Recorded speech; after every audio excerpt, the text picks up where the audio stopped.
Bonjour à tous et bienvenue dans cette nouvelle vidéo. Aujourd'hui, j'ai envie de parler un petit peu plus à cœur ouvert et de parler un petit peu de timidité, d'angoisse et aussi de mon passage à l'émission The Voice. Mais avant de continuer, n'hésite pas à t'abonner et à cliquer sur la petite cloche pour recevoir toutes les notifications.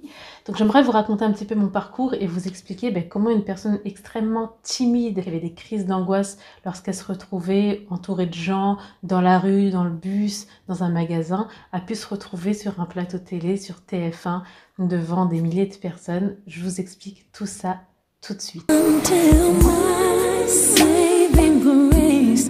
Donc bonjour, je m'appelle Sandra Brandon, je suis coach vocal et coach pour les personnes timides. Pour parler un petit peu de mon parcours, ce qui se passe, c'est que un jour, j'ai pris la décision de dépasser ma timidité. J'étais vraiment quelqu'un d'assez renfermé, de casanière, j'avais peur du monde, peur des gens, etc.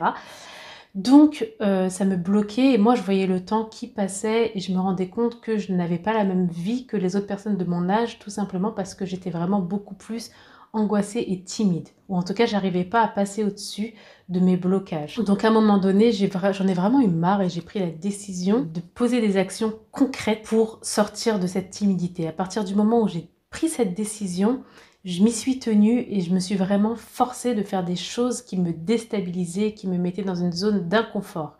Ça a commencé par le fait de faire des vidéos où je chante. Pour moi, c'était vraiment un grand saut dans le vide, étant donné que je ne chantais devant personne. J'avais déjà du mal à parler, donc chanter, voilà, c'était même pas imaginable. Donc pour moi, c'était vraiment un grand saut dans le vide. J'ai commencé à faire une vidéo de temps en temps face caméra et à les poster sur Facebook.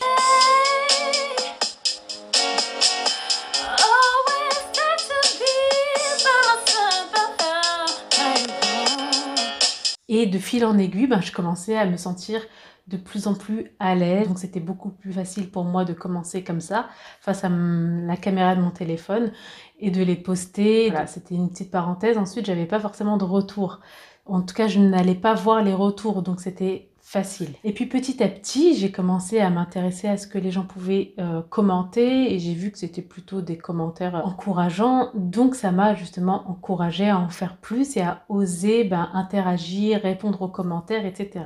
Donc de là, j'ai commencé un petit peu à prendre confiance en moi, ça a été une première étape. De là, j'ai été repérée par un label qui m'a proposé de venir enregistrer des maquettes dans leur studio, donc ça aussi, ça a été un grand pas pour moi de finalement chanter devant des professionnels. Donc j'étais régulièrement en studio 2 à 3 fois par semaine et j'enregistrais. À côté de ça, je m'efforçais aussi de participer à des scènes ouvertes. C'est des petits concerts ouverts à tous en région parisienne où on peut aller monter sur scène et chanter, rapper, slammer, danser. Et pour moi, c'était vraiment un excellent moyen de vaincre ma timidité. Que je suis assez timide et que j'ai beaucoup de mal à chanter devant les gens et que c'était pour moi l'occasion de me surpasser et de faire un effort. Je montais sur scène, je fermais les yeux, je faisais ma chanson et je retournais me cacher et je rentrais chez moi. Voilà, c'était un petit peu mon quotidien, mais ça a été hyper efficace. Donc ensuite, ce label en question m'ont fait enregistrer des covers, donc des reprises de chansons, et les ont postées sur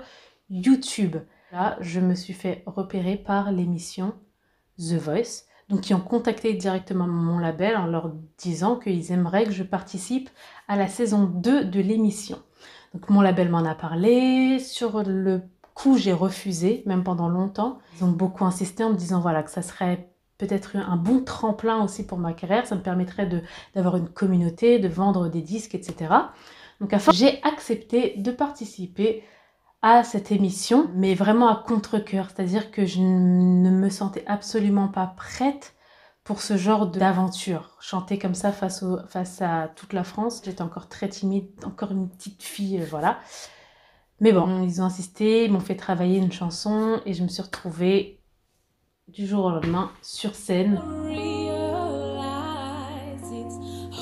Je me souviens encore de ce jour, donc c'était une journée très compliquée parce qu'en fait l'émission nous demande d'être sur place très tôt le matin. On passe les candidats chacun à notre tour et ça peut prendre la journée.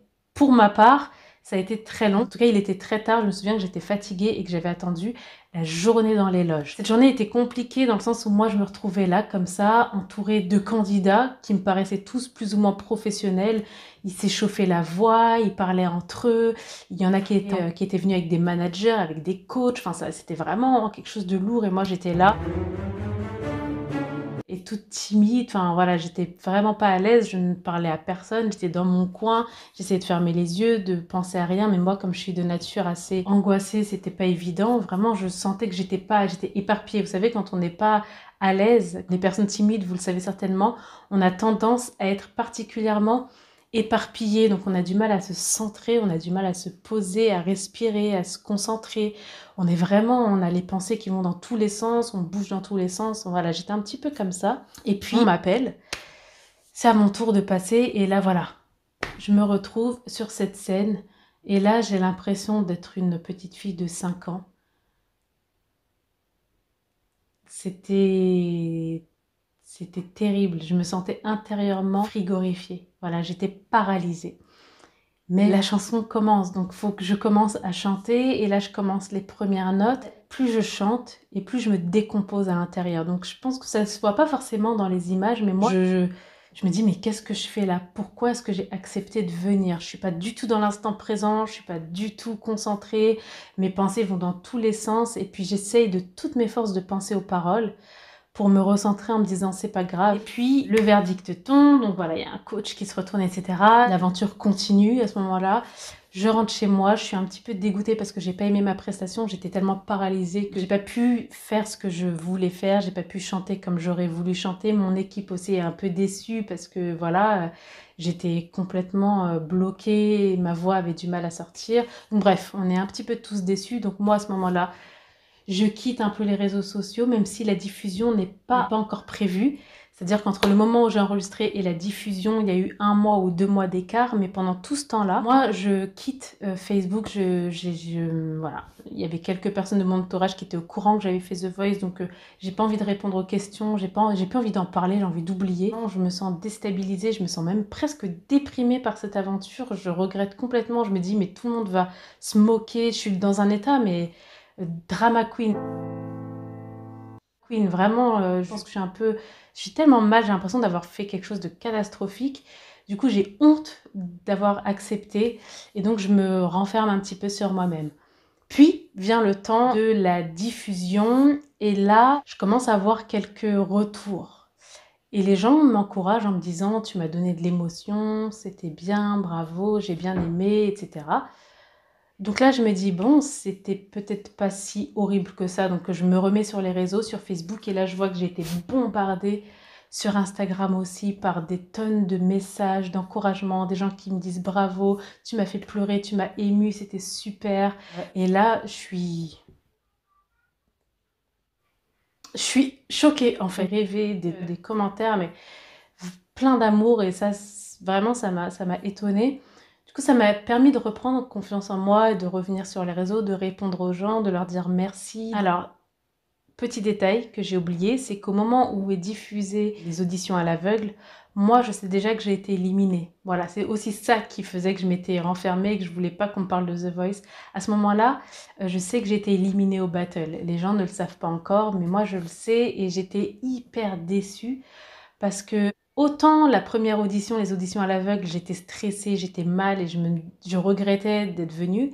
Autant les battles, j'avais commencé à prendre confiance, je m'étais amusée, enfin j'avais bien aimé et je me sentais prête. Il y a quelque chose qui s'était déclenché, un côté compétiteur et je me sentais prête.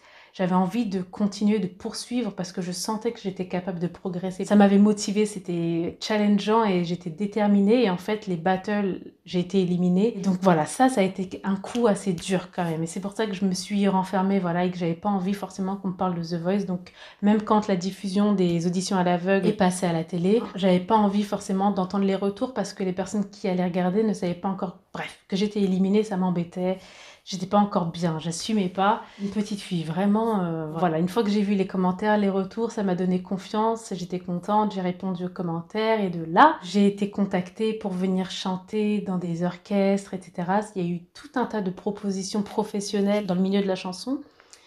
Et c'est à ce moment-là que je me suis rendu compte que ben, ça avait été quand même un bon tremplin parce qu'à partir de ce moment-là, j'ai commencé à vivre de la chanson, de cette passion, à voyager, à faire des comédies musicales, à tourner dans le monde entier et surtout, j'avais l'impression que ma timidité était derrière moi. Je devenais quelqu'un d'autre, je commençais à avoir plus d'assurance même pour parler, pour regarder les gens dans les yeux. Et là, je le dis avec des années de recul, ça a été vraiment un énorme tremplin, que ça a été une belle aventure, une belle expérience parce que ça m'a permis de quitter mon travail à l'époque où j'étais hôtesse pour finalement commencer à vivre de ma passion.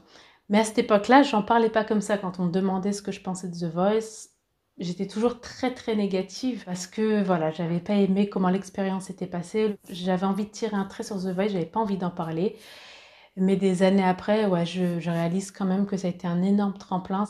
Tant au niveau de ma timidité et de mes angoisses qu'au niveau de ma carrière, ça a été un accélérateur de fou. C'est la première fois que j'en parle réellement. Je pense qu'il y a beaucoup de choses que j'oublie, mais je pense que j'en reparlerai encore. J'ai d'autres candidats aussi avec qui je suis encore en contact, qui ont aussi leur expérience. Et je pense que ça serait sympa d'en parler. Donc voilà.